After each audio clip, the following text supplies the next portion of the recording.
Hey, what's going on? My name is Avi. Thank you so much for joining me today. I got a heart-rending topic for you on this one, talking about suicidal ideation and how to deal with it, how to deal with those thoughts, how to deal with living in that reality of being depressed, suffering from suicidal ideation. And of course, I have to lead with, if you are suffering from that, this video is not a replacement for calling a hotline, seeking medical counsel, getting a therapist, all of the above, getting professional treatment for what you're dealing with.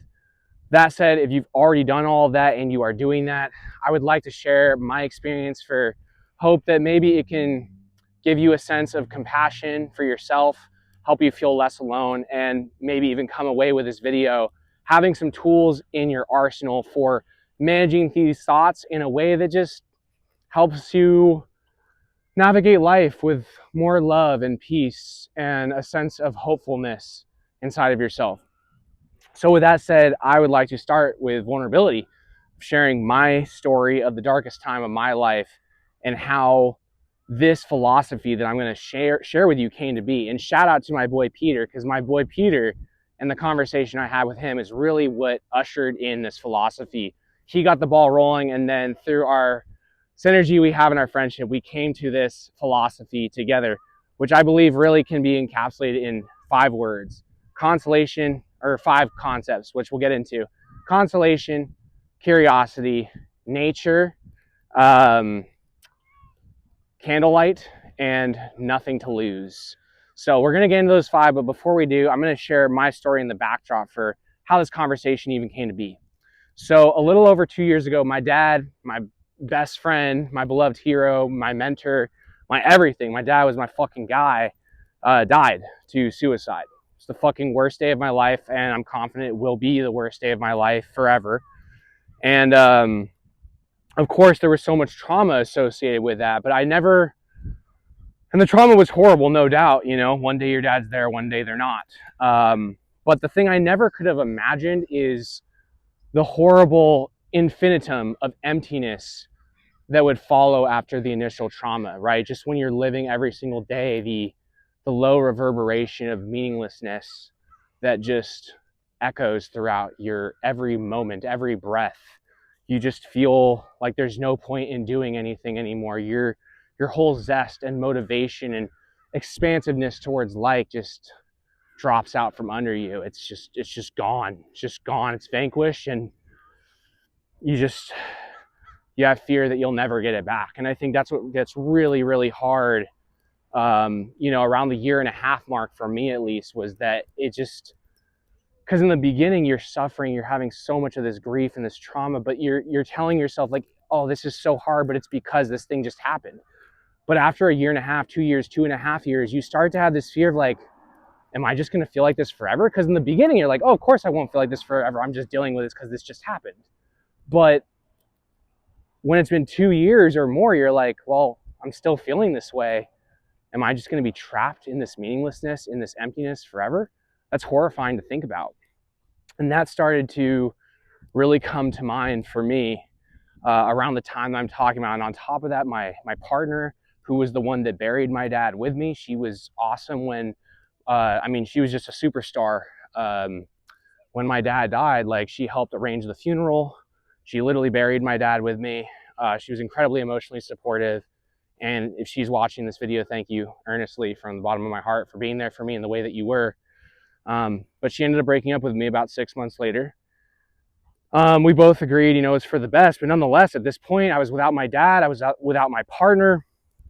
I was feeling just really kind of meh about my job, just feeling the day in, day out, Groundhog Day of being in capitalism, working 40-hour weeks, doing something you really don't give that much of a shit about. And it was just a hard time, right? And without belaboring the point too much, because there were other things in my life that were really struggling. I think the other big thing I'll just mention really quickly is, I've struggled with binge eating a lot. I've written a book on it, The Art of Binge Eating, in case you're curious of checking it out. But I've had a lot of struggles with binge eating off and on to varying degrees over the years. And naturally, my binge eating got pretty bad during this time. I was really suffering emotionally, and binging is kind of my way of avoiding reality when it gets bad, right? It's my way of medicating and numbing my emotions, running from my emotions, not experiencing them. So I was binging a lot, and this time I gained a lot of weight, and me being really into calisthenics, one of my main passions, when I start gaining weight from binging, it's really discouraging with calisthenics, which is a body weight sport. So everything was just discouraging and depressing, and I was really starting to have a lot of suicidal ideation. Like I would go to bed and just kind of wish to myself or wish to God, like, God, if you exist, can you just end me? Can you end me while I'm sleeping? Just kind of like a bug that can't fly anymore. You end up killing it just because that bug is suffering so much and you don't want it to suffer anymore. And I kind of felt like that bug. I was like, yo, I'm suffering hard right now. Can you just make this easy for me and just put an end to it all? I don't want to wake up. And I would go to bed almost every single night thinking about that, and I finally shared this with my friend Peter. I mean, he knew I was struggling, but I finally shared this with him, and he said something to me that just changed my life forever, shared this perspective that now I'm going to share with you, and I hope that it can give you a similar sense of profound hope and resilience as you carry forward in your life. And the way it kind of went was like this. He was like, hey, think of it like this, man. The universe has been around billions of years. The earth has been around billions of years. Your life, hell, even humanity's life, it's a couple 100,000 years? It's just a very, very small drop in the bucket of that universe, and therefore it's like your life, on the one hand, you can take that to mean, oh, your life's fucking meaningless, you should end it now, right? That almost seems like it would support suicide.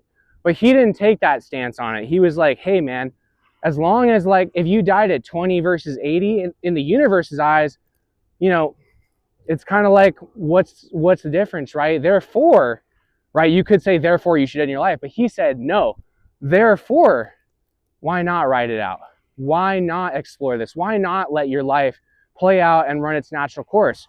Why not just have a curiosity about it? Like, ask yourself, wow, I'm in this mind and body, I'm in this crazy vessel, this human vessel, like with flesh and bone and, neurons. And it's like, why not get curious about your experience a little bit? Like, why am I feeling this way? And have compassion for yourself, of course. That's always step one. Like, have that compassion. Like, man, I'm sorry that you're hurting. And, just hug yourself and be like, man, I feel for you. I really do. Like, it's so sad that you're going through this. And then once you've exercised that compassion muscle, if you will, and really shared that compassion genuinely with yourself, get curious about, like, why am I feeling this way? Why is it that my brain all of a sudden has almost turned against itself and wants to end itself?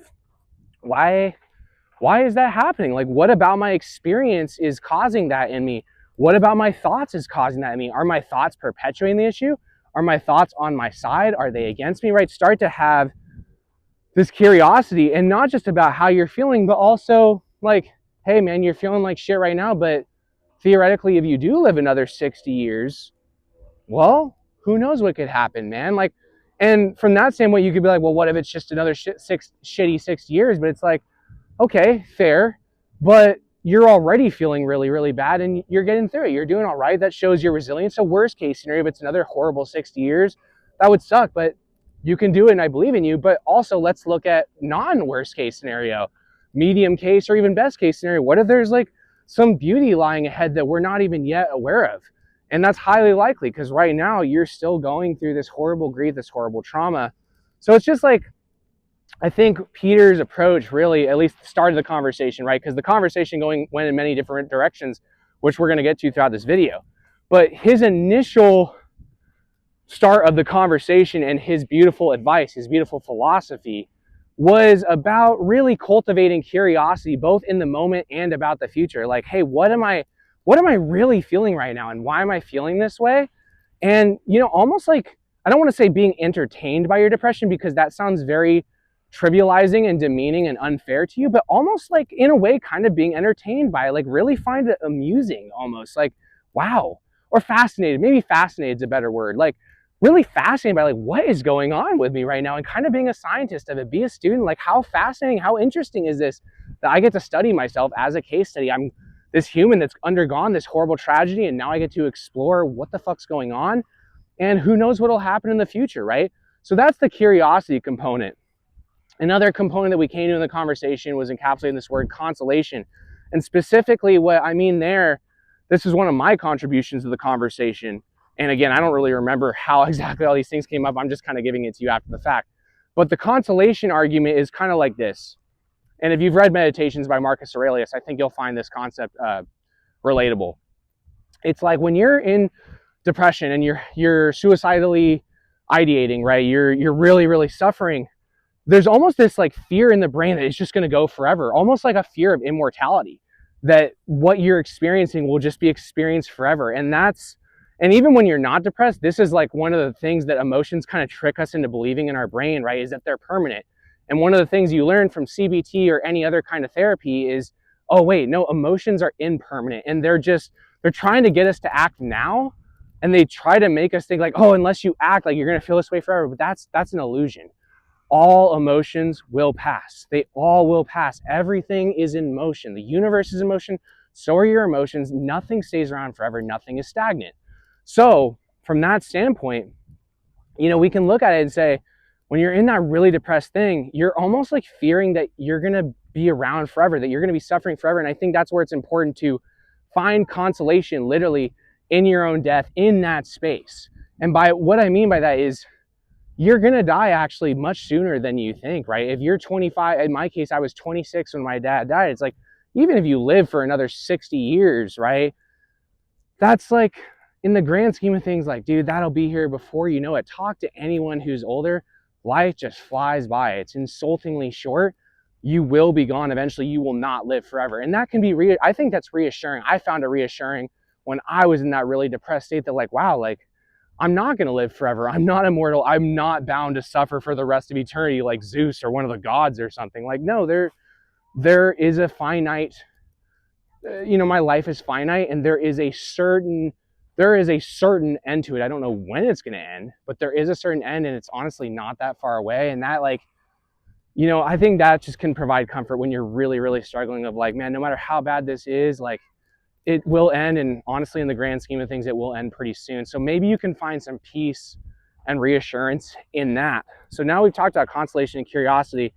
Another thing I'd like to share is something I've been thinking about more recently, which is this concept that like, you are a part of nature, right? In the same way that it would be impossible for you to like go up, if you will, against gravity. I realize up is kind of a misleading term there for you physics gurus out there. And I'm a mechanical engineer by trade, so I empathize with that, but just bear with me here. Macroscopically, if you will, right? Going up against gravity interminably would be impossible, right? Gravity is bringing you towards the center of the earth. In much the same way that would be impossible to do that, right? It would be a violation of nature, or just like stopping these waves, right, on the beach. Stopping those waves or making them be different than they are would be a violation of nature. In the same way, you are a part of nature. You are the only you that has ever existed. You are a part of nature, an inextricable part of nature. And to end your life via suicide, in my opinion, would be a violation of nature, in the same way that going up against gravity would be, or stopping these waves or altering them in some way. It would be demented. It's like, no, you are a part of nature, and nature lets things run their natural course. By definition, nature does not cut anything off abruptly. They simply play out their course, and they end when they do, right? So therefore, it's like, you're a part of nature. Let yourself play out. Let the beauty of your life play out. Let it be whatever it is. Let it run its natural course, and it will end when it is. It's kind of like a beautiful candle, right? So earlier I mentioned the word candlelight.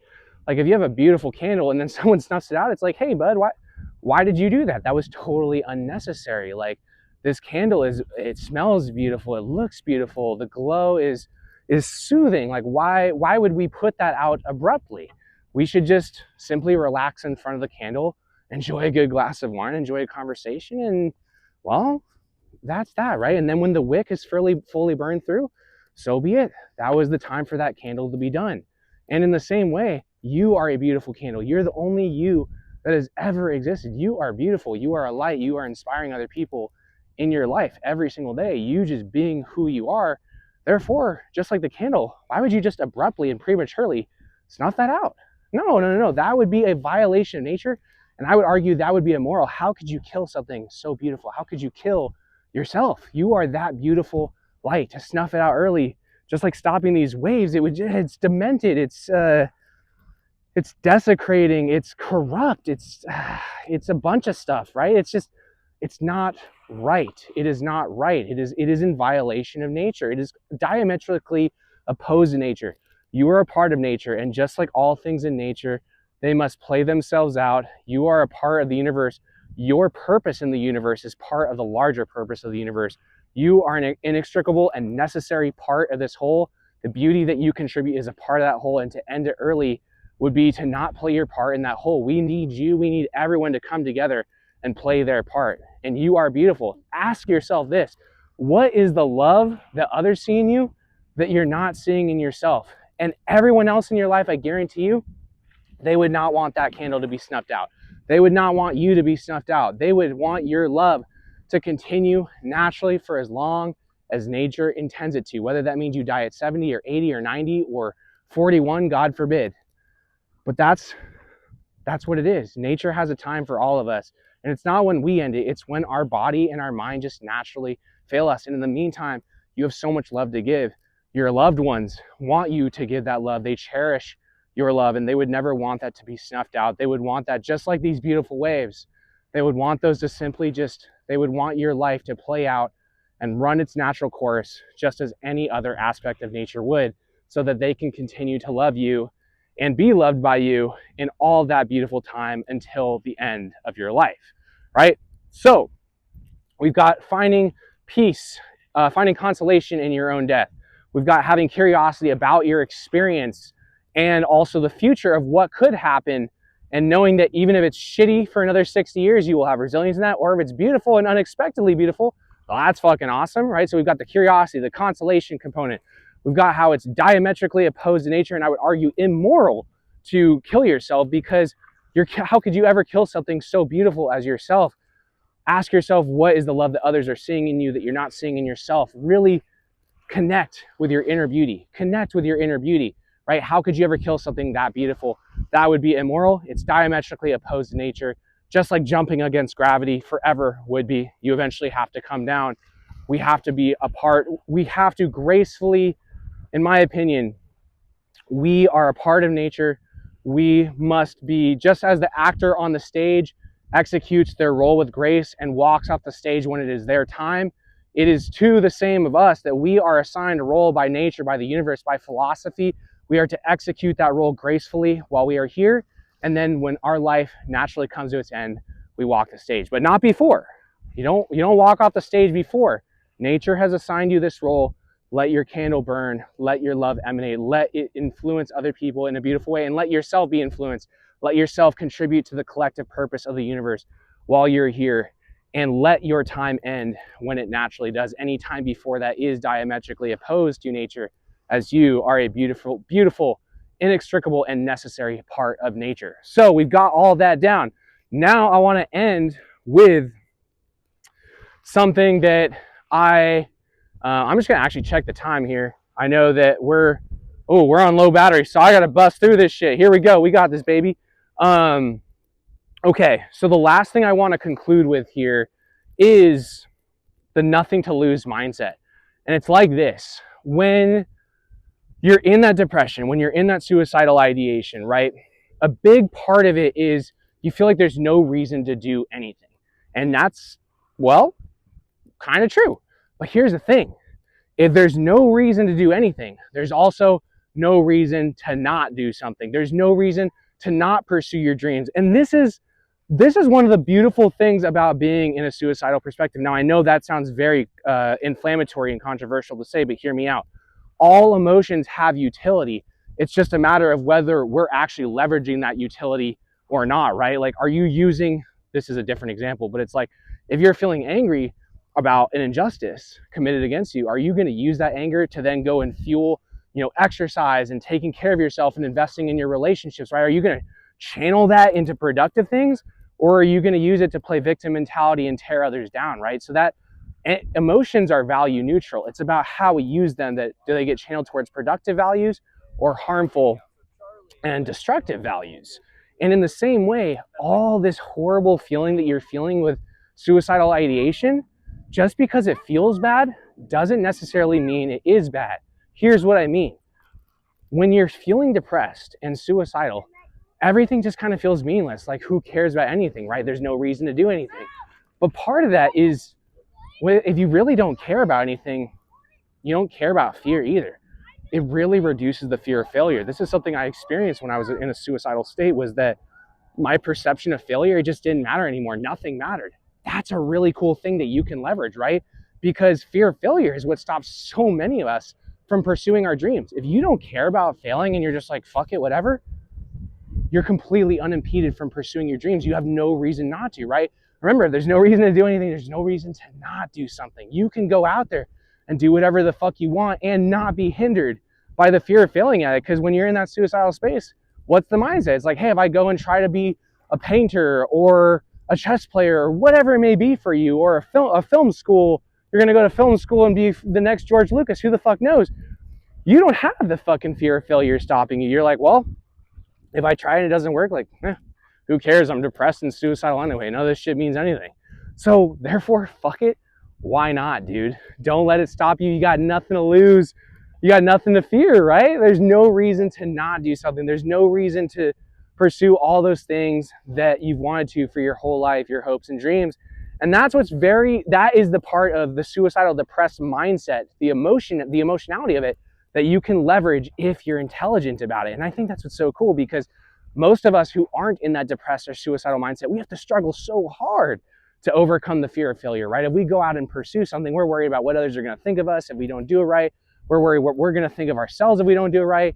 And we get frustrated if we don't do it right. We're like, we get resentful, like, oh, we should be learning this faster than we are, and blah, blah, blah.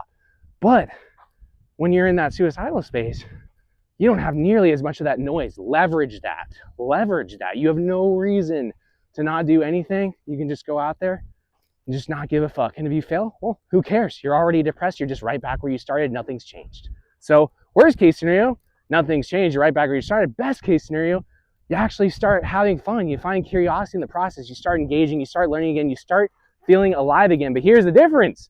Because you had nothing to lose mindset, and the fear of failure was really turned down, the not want it was so turned on, when you do start to feel better, your mood starts to come back, you'll be able to see the fear of failure going up, right? You're getting more attached to life again. You have more to lose. But because you knew what it was like when you didn't have anything to lose, I think it's more accessible to identify the fear of failure rising and then to calm yourself and keep it at bay and still keep it low. And now you got the best of both worlds, because you're feeling good about yourself, right? You're not depressed anymore. And also the fear of failure is kept in check at a reasonable level, so it's not holding you back. And that's where you can really spread your wings and fly, baby. Woo, man. This was an emotional explosion of a video. Holy shit, man. A lot of stuff going on. I'm so grateful to be able to share this with you.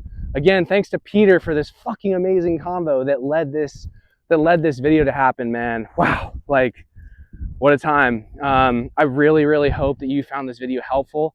If you did, please feel free to give it a like and subscribe to the channel for more content in the future. And seriously, like, I want to just reemphasize, this is not a replacement for medical advice. I do hope that you found it helpful and it gives you tools for creating meaning and resilience in your life. But that said, there is no replacement for therapy or medical counseling or other medical interventions or calling a hotline or all of the above, or other things in that vein. So I urge you to do that. Take care of yourself. Love yourself, be compassionate with yourself if you're going through a hard time, and just know you're not alone. I've been there too. Much love to you. Have a wonderful day.